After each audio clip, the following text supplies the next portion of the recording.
What's up sa inyong lahat mga kalapatids. Nandito po tayo sa first day. Pupurgayin ko muna ang aking warrior at ihipuin muna ng ganito para malakas ang kanilang resistensya at pangangatawan at magiging malinis ang kanilang katawan. Dapat po walang kinain kagaya nito. Walang kinain. Tingnan nyo ang linis. At kung ano mang ang iyong gamiting pampurga, pwede po kahit anong pampurga, basta pampurga lang po ng kalapati o kahit ng manok, pwede rin kung sa inyo, kung ano ang sa inyong makakabuti sa inyong gamot. At papatuloy tayo bukas sa day 2. So magandang umaga sa inyong lahat mga kalapatids. Nandito na po tayo sa aking roof na nasa dito na po tayo ngayon. Magpapakain muna ako bago ko painumin ng B12 at calcium. Magpapatuka muna ako ngayon mga kalapatids. Itong loft ko mga kalapatids medyo madumi kasi umuulan kahapon, malakas yung ulan. Ito muna, pupunin ko muna to para umurang kahapon, umulan. Tingnan nyo ang basa nga, umulang kahapon.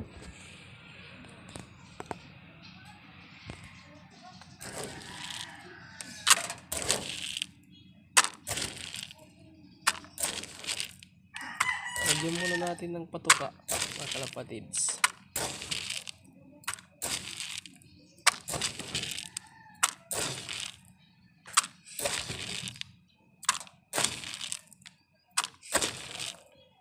Dapat ko sakto lang, hindi marami, para hindi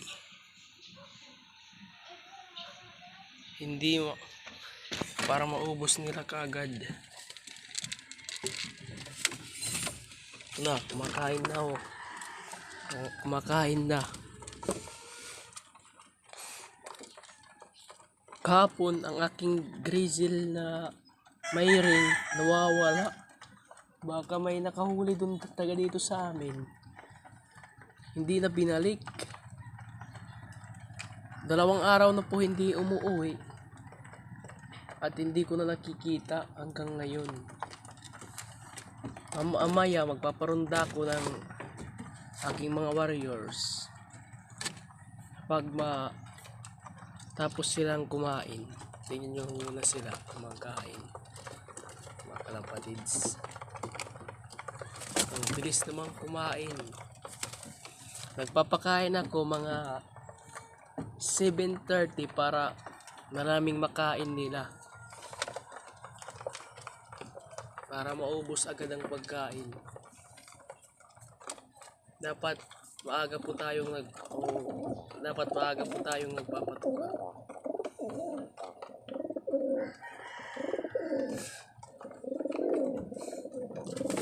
Kasi kagigising ko lang po mga kalapatids. O tingnan nyo, kumakain lahat. Yung isa nandun pa sa taas, hindi pa bumababa. Bumaba ka. Bumaba ka. Kumain ka dito sa baba. Yan, kumain ka.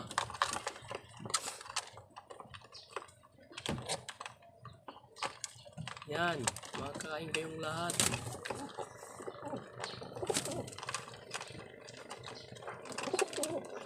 Kain lang kayo ng kain. Kasi mamaya pagkita natin kung paano painom ng B12 at calcium. So, tingnan nyo muna mga kalapatids, kumakain pa sila. Kumakain. So mga kalapatids, natapos na po tayong magpakain.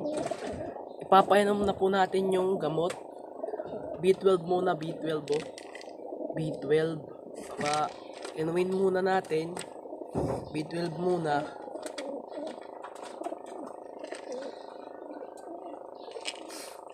Ito yung B12 medyo hindi na kikita kasi Wala, maaraw na dito. Ginaganon ko pa ang kalapate para maayos ang kanilang pangangatawan para magpunta sa kanilang katawan. At ito na po yung calcium mo. Tingnan nyo. Papainumin ko na po ngayon. Yung B12 parang kulay pink at saka yung calcium naman po ay kulay puti.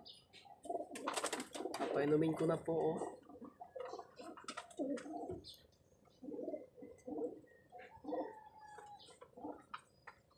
Nandun nga sa kanilang katawan para malakas. Mga kalapatids, warrior ko lang po to. Bago lang po to. Binili ko lang to kay Sir Puros. At yun lang, nagtatapos ang ating day 2 mga kalapatids. So, good day sa inyong lahat mga kalapatids. Nandito muna tayo sa day 3. Lalagyan muna natin ngayon ng ito. Isang 1.5 na coke. Lalagyan natin ng 6 na bawang.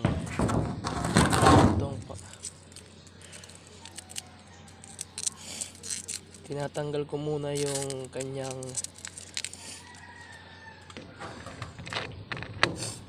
para okay po. Suwak na suwak po ang kanilang panlasa. Bawang po to. 6 po yung nilalagay ko kada isang 1.5.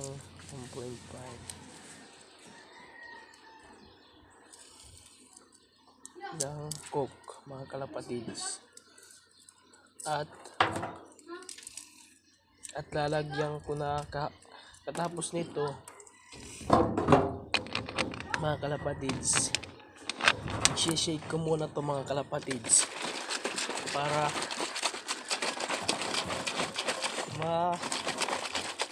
lumabas naman ang kuha ng isang lasuna o ng isang bawang mga kalapatids. At lalagyan ko na po ng red cell. Tingnan nyo, red cell. 20 patak ng red cell para po ipainom sa ating day 3 ngayon. Ito po lang yung pinapainom ko every Thursday. Day 3 po tayo ngayon.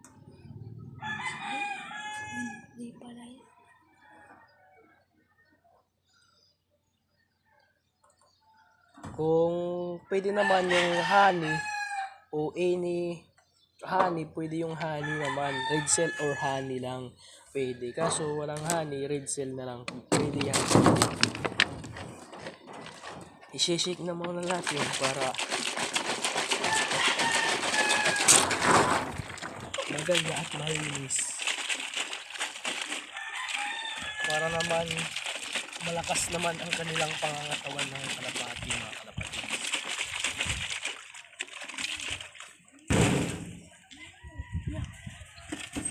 So, papainumin ko lang ngayon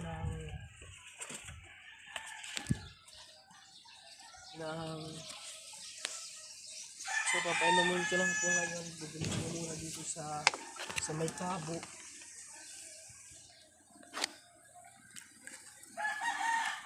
So,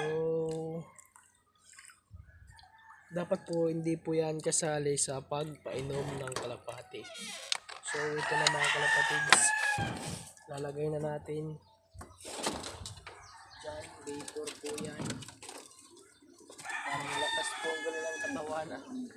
Visible po ang kanilang pangangatawan. Tapos ko na po silang pakainin ngayong hapon, kasi hapon na po ngayon, kasi kanina po maulan. At yun lang, nagtatapos ang ating day 3 mga kalapatids.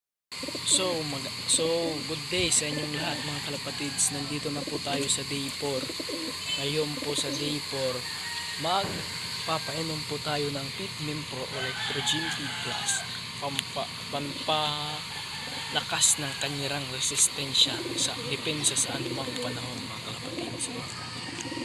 Punta mo na dyan doon, no? First muna, dapat po malinis po ang inyong lalagyan ng tubig. Isang tabo lang po ito at lalagyan na po ng isang kutsari o kalahating kutsarita ng liquid. Kalahati, malang mga kalapatid. Huwag niyong punuin yan. Ganyan lang karami. Yan, ganyan lang karami. Sapat na yan mga kalapatid. Sa kalapati lang naman yan. Sa yan lang karami mga kalapatid. Sa inyo.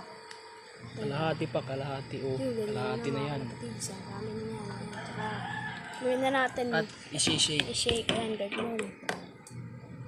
Yan, shake nyo. Sobrang lapot oh. Ano? Ganda mga kalapatid. Ganun lang talaga. Sisigurahin sa day 4 mga kalapatid. Ganun lang yung pipinain namin sa day 4. Papainom na namin sa aming mga warrior. Ayan, ganun lang kalaki mga kalapatids. Ganun lang gagawin natin. Dapat painumin nyo to para lumakas. Oh. May inom Ito mga kalapatids. Ito. Ayan mga kalapatids. Lumagan.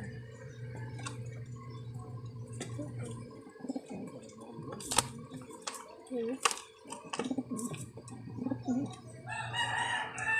Ayan, kasi ilagay natin dito sa may gilid pa. So, mga kalapatids, dito na po natatapos ang ating day. So, good day sa inyong lahat mga kalapatids. Nandito na po tayo sa day 5 mga kalapatids. Day 5 na po tayo. Magbibigay lang po tayo ng D5 at plain water at magpapainom po tayo ng ascorbic acid pampalakas ng katawan ng mga kalapatids. Kunin ko muna yung ating papainumin para lumakas ang katawan nito mga kalapatids ng aking warrior mga kalapatids. Kasya lang yung isa, pwede rin nyo rin ihati kung gusto nyo ihati mga kalapatids.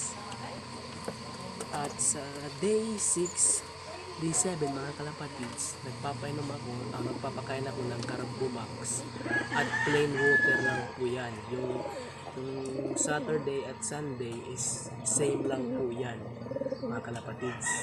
Carbomax at plain water same lang po. At yun lang natapos ang ating day 7. And please subscribe and share to my channel. Don't forget to pindutin nyo na yung notification